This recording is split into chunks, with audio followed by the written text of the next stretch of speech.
সেটা কয়েক লক্ষ লোক হবে ইনশাল্লাহ। ইতিহাসের সবচেয়ে বড় জনসভা ইনশাল্লাহ, দোয়া করেন আপনারা।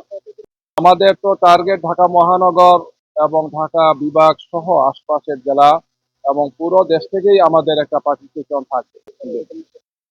5 আগস্টের পরে আর আমরা তো কোনো বড় সমাবেশ করিনি, এটাই আমাদের প্রথম বড় সমাবেশ। এই হিসাবে আমাদের জনশক্তি, আমাদের নেতৃত্বে যারা আছেন, দায়িত্বে যারা আছেন, কর্মী বাহিনী, সুদী শুভাঙ্কি বিশাল, তাদের প্রত্যাশা সাধারণ মানুষ সহ যে এটা ইতিহাসের সর্বোচ্চ বড় হবে ইনশাআল্লাহ।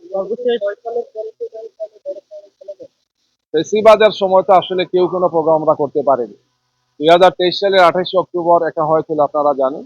সেটাও মারাত্মক চাপের মধ্যে থেকে আমরা করেছিলাম, আমাদের সাথে অন্যান্য রাজনৈতিক দলগুলো করেছিলেন। এরপরে তো আর বড় কোনো প্রোগ্রাম আমরা করতে পারি। এই হিসাবে এটাই সবচেয়ে বড় প্রোগ্রাম। সমাবেশে ফেসিবাদ বিরোধী আন্দোলনে যারা ছিলেন আমরা সবাইকে দাওয়াত দিব। এই প্রক্রিয়াতে আমরা আছি, এখনো দাওয়াত আমরা দেইনি, মৌখিকভাবে বলেছি আমরা কার্ড দেবো, আপনাদেরকেও দাওয়াত দেবো ইনশাল্লাহ। আপনাদের মিডিয়া হাউসে সবাইকে দাওয়াত দেবো, সবার জন্য ব্যবস্থাপনা থাকবে আর কি। জি জি, আমরা তো এটা অনেক আগেই চিঠি দিয়েছি পূর্ত মন্ত্রণালয়কে।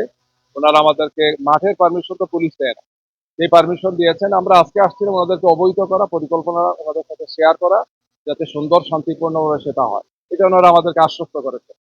এটা ইনশাল্লাহ ইতিহাসের সর্বোচ্চ হবে, দেখবেন ইনশাল্লাহ। আমরা আমাদের 7 দফা দাবি আমরা বলেছি, এটা বাস্তবায়নের জন্যই আমরা দেশবাসীকে আমরা আহ্বান জানিয়েছি এবং সরকারকে আহ্বান জানিয়েছি যে এই সমস্ত দায়িত্বগুলো যাতে আমরা শেষ করতে পারি এবং এগুলো কমপ্লিট করেই যাতে আমরা সামনে এগিয়ে যেতে পারি। মিডিয়া বিভাগের সেক্রেটারি জনাব মতিউর রহমান আকন ভাই আপনাদের সামনে বলেছেন। এখানে উপস্থিত আছেন আমাদের ঢাকা মহানগর দক্ষিণের সেক্রেটারি ডক্টর শফিকুল ইসলাম মাসুদ এবং ঢাকা মহানগর উত্তরের সেক্রেটারি ডক্টর রেজাউল করিম সহ আমাদের মিডিয়া বিভাগের এবং অন্যান্য দায়িত্ব।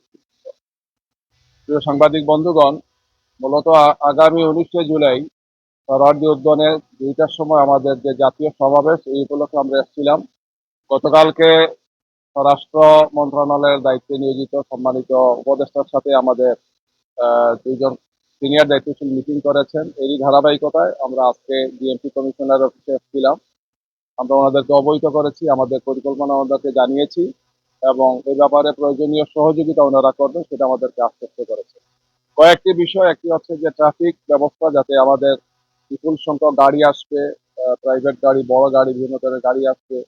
বিভিন্ন স্পটে আমাদের লোকজন আসবেন, অনেকে লঞ্চে আসবেন, অনেকে ট্রেনে আসবেন, অনেকে বাসে আসবেন, পার্সোনাল অনেক ভেহিকেলে আসবেন।